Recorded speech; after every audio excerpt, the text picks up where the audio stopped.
ಇನ್ನು ಶಿವಾನಂದ ನೀಲಣ್ಣವರ್ 400 ಕೋಟಿ ವಂಚನೆ ಪ್ರಕರಣಕ್ಕೆ ಸಂಬಂಧಪಟ್ಟಂತೆ ಸಿಐಡಿ ಪೊಲೀಸರಿಂದ ತೀವ್ರವಾಗಿ ತನಿಖೆ ಆರಂಭವಾಗಿದೆ. ಈಗ ಸಿಐಡಿ ಡಿಐಜಿ ಭೀಮಾಶಂಕರ್ ಗುಳೇದವರು ಮಾಹಿತಿ ಸಂಗ್ರಹಣೆ ಮಾಡಿದ್ದಾರೆ.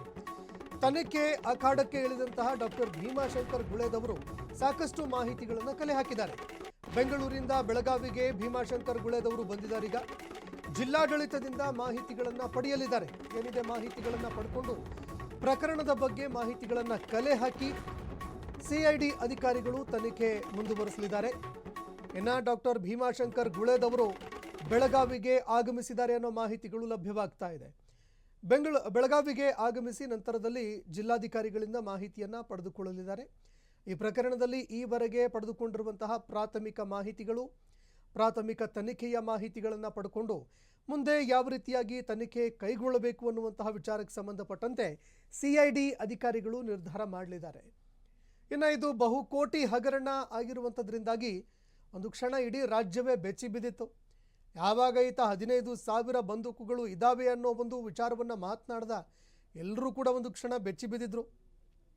ಒಂದು ಸಂಶಯದ ಮೇಲೆ ತನಿಖೆ ಆರಂಭವಾಯಿತು. ಸಿಐಡಿ ಅಧಿಕಾರಿಗಳಿಗೆ ಬರೆದಿರುವಂತಹ ಪತ್ರ ಮಾಹಿತಿಗಳಿಂದಾಗಿ ತನಿಖೆ ಆರಂಭವಾಗುತ್ತೆ. ತನಿಖೆ ಆರಂಭ ಮಾಡಿದಂತಹ ಅಧಿಕಾರಿಗಳು ಬೆಚ್ಚಿ ಬಿದ್ದಿದ್ರು. ಸರಿಸುಮಾರು 300ರಿಂದ 400 ಕೋಟಿ ಬ್ಯಾಲೆನ್ಸ್ ಶೀಟ್ ಬಾಕಿ ಇರುವಂಥದ್ದನ್ನು ನೋಡಿ ಒಂದು ಕ್ಷಣ ಬೆಚ್ಚಿ ಬಿದ್ದಿದ್ರು. ಇನ್ನು ಬೆಳಗಾವಿಯಲ್ಲಿ 4,500 ಕೋಟಿ ವಂಚನೆ ಆರೋಪ ಪ್ರಕರಣಕ್ಕೆ ಸಂಬಂಧಪಟ್ಟಂತೆ ನಾಳೆ ಕೋರ್ಟ್ಗೆ ಅರ್ಜಿ ಸಲ್ಲಿಕೆ ಮಾಡಲಿದ್ದಾರೆ ಸಿಐಡಿ ಅಧಿಕಾರಿಗಳು. ಕೋರ್ಟ್ ಅನುಮತಿಯನ್ನ ಪಡ್ಕೊಂಡು ನೀಲಣ್ಣವರ್ ವಶಕ್ಕೆ ಪಡೆಯಲಿದ್ದಾರೆ ಸಿಐಡಿ ಅಧಿಕಾರಿಗಳು.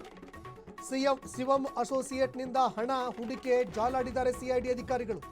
ಕೆಲವು ಹೊತ್ತಿನಲ್ಲೇ ಡಿಐಜಿ ಪೊಲೀಸ್ ಕಮಿಷನರ್ ನೇತೃತ್ವದಲ್ಲಿ ಒಂದು ಸಭೆ ಕೂಡ ನಡೆಯುತ್ತೆ.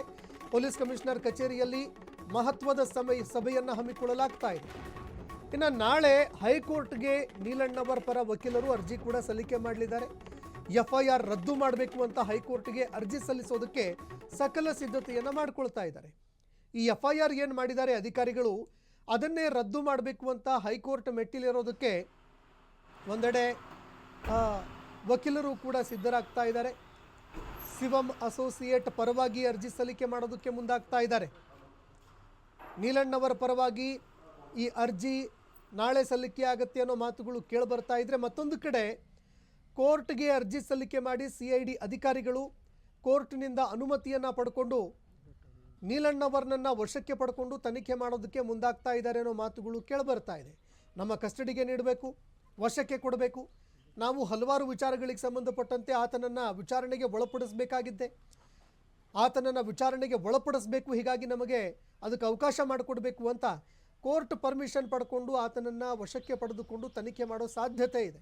ಹೀಗಾಗಿ ಶಿವಂ ಅಸೋಸಿಯೇಟ್ನಲ್ಲಿ ನಡೆದಿರುವಂತಹ ಈ ಒಂದು ಭಾರೀ ಅಕ್ರಮ ಏನಿದೆ ಇದಕ್ಕೆ ಸಂಬಂಧಪಟ್ಟಂತೆ ತನಿಖೆ ಮತ್ತಷ್ಟು ತೀವ್ರವಾಗುವ ಸಾಧ್ಯತೆ ಇದೆ.